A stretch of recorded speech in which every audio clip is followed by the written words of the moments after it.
Alright, so I just replaced my idler arms. The fan in the background is because of the mosquitoes, trying to keep them at bay. They are just relentless. Look, the tip on this is leave it attached here.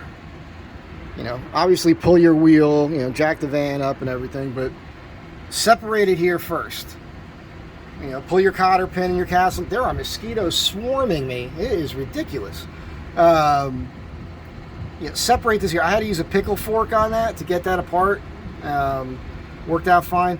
This I couldn't deal with. I tried. I got underneath here, and I tried for quite some time. I could not get a, you know, this is off center here. You can see that bolt. You'll see the nut up there. I tried like locking needle nose pliers to get a purchase on that nut up there. I can't get a socket in it, and it just wouldn't work. So I'm gonna have to buy a new set. They're cheap. The way I got them off last time is I just cut it with a Sawzall, and then it's easier to put one in than it is to take them out. And of course, part of the issue was I went looking for this thing, and because I needed those bushings. I couldn't find the black ones I had last time, so I found these, but then I found the black ones in the most obvious place where they should have been. Didn't look there first. Huge waste of time. This is the idler arm that Hooper's cross thread here, so I'll show that to you. So they had to replace it with the one that's underneath here, which I'll show you that. This was the driver's side that matches this one, and I'm going to show you some differences here in a second. Alright, so this was the driver's side. This one matches the old one, like I said. This was the passenger side that Hooper's messed up the threads on, and you should be able to see that right here.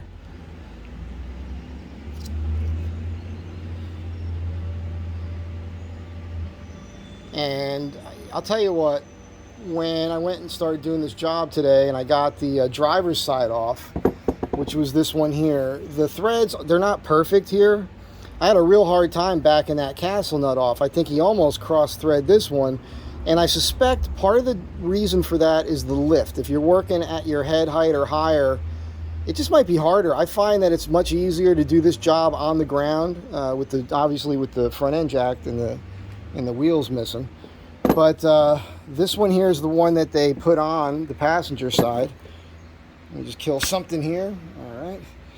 And you can see how bad this is. This is what Hooper's put on my van.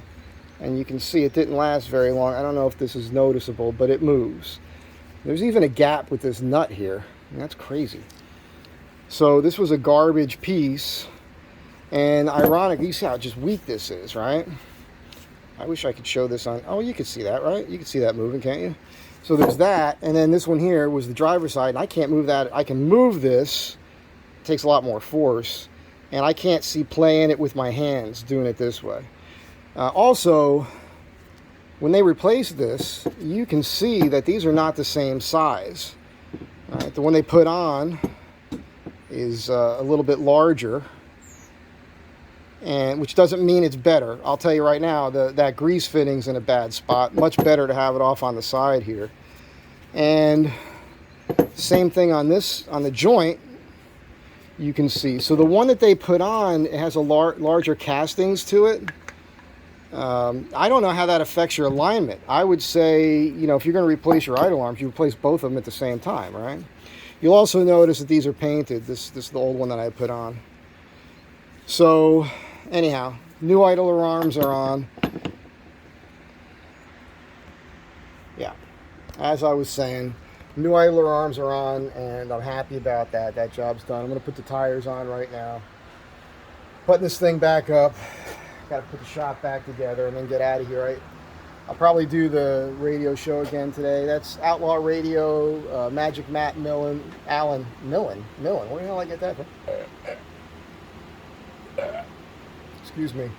I was working and a muffin appeared out of nowhere. A nice, warm, right out of the oven, chocolate chip muffin from these people that live here who love me. And I edit. It's the only thing I've eaten so far today. Anyhow, as I was saying, yes, Outlaw Radio, Magic Matt Allen, A-L-A-N. YouTube Live, 3 o'clock, Western Standard Time. Yeah, Pacific? Yeah. Atlantic is on the East Coast, for those of you that don't know. Pacific Standard Time. And it'll be like 4 weeks in a row. I was over there yesterday. He was schooling me on radio stuff and helping him out with his studio space there. So anyway, I'll do this as often as I can, but this radio show thing, it kind of kills my Saturday because it's 6 hours out of my day between driving there, driving back. The show's 3 hours. You spend an hour and a half or so talking and eating afterwards. So I don't know. It is fun though. But yeah, stick around. I'll be getting another set of these and putting those on, and we'll keep working on the van. This week I'm going to start working here in the shop again, and I got to create a schedule for myself so I can at least start putting some time in on my own stuff, which I haven't been able to do in quite some time.